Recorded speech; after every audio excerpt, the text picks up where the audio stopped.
Go, bienvenue dans cette nouvelle vidéo dans laquelle on va parler du travail du poids. Je te recommande d'être très attentif à cette vidéo, que tu sois en première ou que tu sois en terminale. Bien sûr, si tu es en première, c'est une vidéo très importante puisque tu as vraiment tout un chapitre sur l'énergie d'un système en mouvement, travail des forces. Donc on va être très axé là-dessus. Mais si tu es en terminale, sache que cette vidéo, elle va constituer un rappel.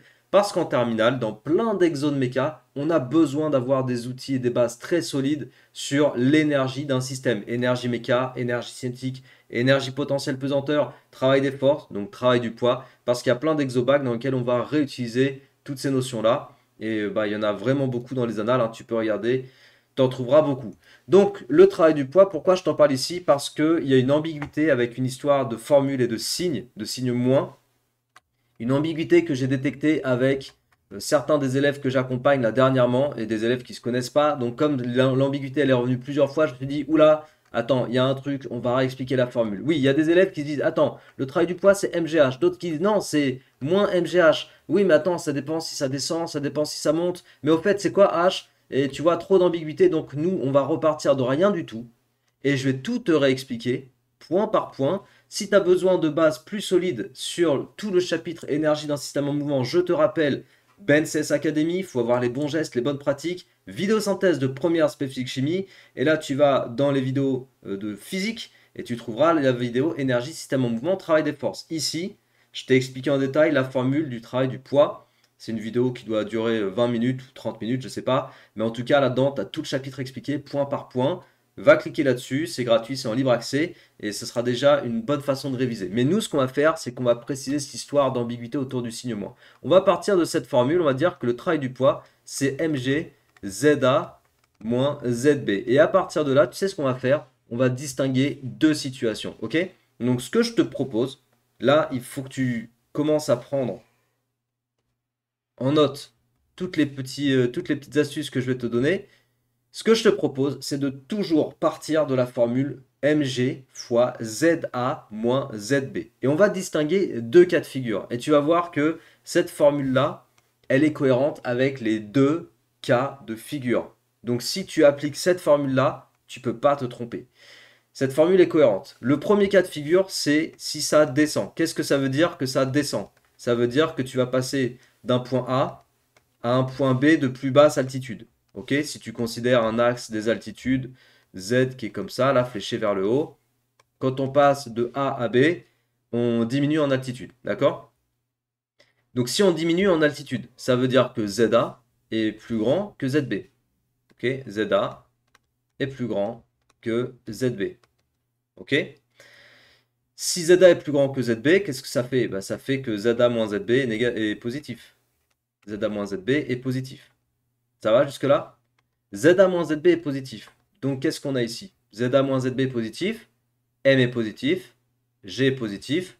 Donc tout est positif. Donc le travail du poids ici, il va se retrouver être positif sur le trajet AB. Effectivement, quand un système descend en altitude, le poids, on dit qu'il est moteur, c'est une force motrice. Son travail est positif. Je vais l'écrire ici. P, moteur, ou force motrice. Je vais écrire P, travail moteur, voilà. Travail moteur. C'est un travail qui donne de l'énergie au système. Et qu'est-ce que je vais faire comme lien après avec la formule MGH? Eh bien, regarde, le lien il est simple. Si ici, tu as l'altitude ZA, et là, tu as l'altitude ZB. La différence d'altitude, tu peux la noter H. ZA moins ZB, ZA moins ZB, tu peux le noter H. Et dans ce cas-là, le travail du poids, si tu veux avoir la formule avec le H, le travail du poids, ça va devenir M fois G fois H. Autrement dit, plus MGH. Voilà, et il y a un plus. Dans ce cas-là, le travail du poids, c'est plus MGH. Donc, dans quel cas est-ce qu'on va avoir le travail du poids qui donne moins MGH? Bah, tu as compris, c'est l'autre cas de figure. Dans la situation où c'est pas ça descend, c'est ça monte. Si ça monte, qu'est-ce qui se passe?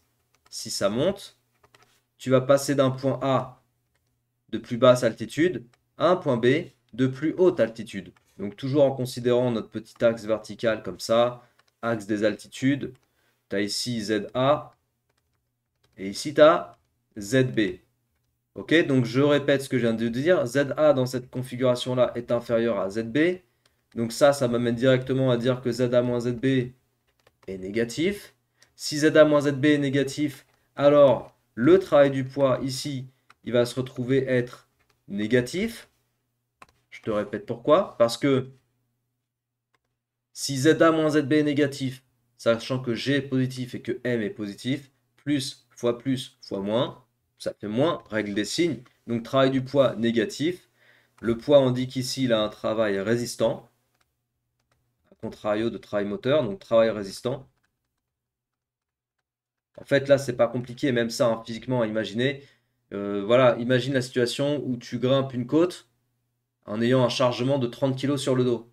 Bah, tu vas beaucoup plus souffrir que si tu grimpes la même côte, mais sans sac à dos sur ton dos. Ouais, voilà, c'est tout simple. Plus tu augmentes le poids général du système qui monte, et plus le poids va travailler contre la progression du système dans cette côte, quoi. Plus tu vas avoir du mal à monter si tu es très très chargé. C'est simple à comprendre. Et c'est très facile à l'imaginer et même à le ressentir, quoi. Il suffit que tu ailles dans une côte à côté de chez toi et à faire l'expérience. Donc c'est pour ça qu'on dit travail résistant. Alors que dans l'autre cas, travail moteur, effectivement, si tu te charges avec beaucoup de matériel et que tu es dans une côte, bah, tu sens que tu vas te faire d'autant plus entraîner dans la descente parce que bah, tu as d'autant plus de poids avec toi. Donc là, le travail, on dit qu'il est résistant dans ce cas de figure. Et maintenant, l'altitude. L'altitude, c'est quoi? L'altitude, pour en revenir à cette histoire de H et de moins H. L'altitude ici entre les deux points, cette fois-ci, c'est ZB moins ZA. Ouais, ZB moins ZA. ZB moins ZA, c'est l'altitude H. H égale ZB moins ZA.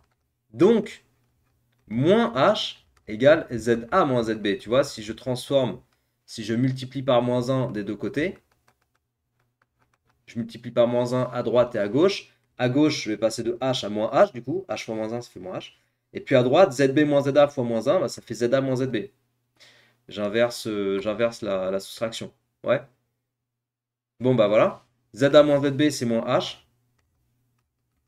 Si le travail du poids, on a dit au-dessus qu'on l'avait défini comme M fois G fois ZA moins ZB, bah ça devient M fois G fois moins H. Autrement dit, moins M, G, H.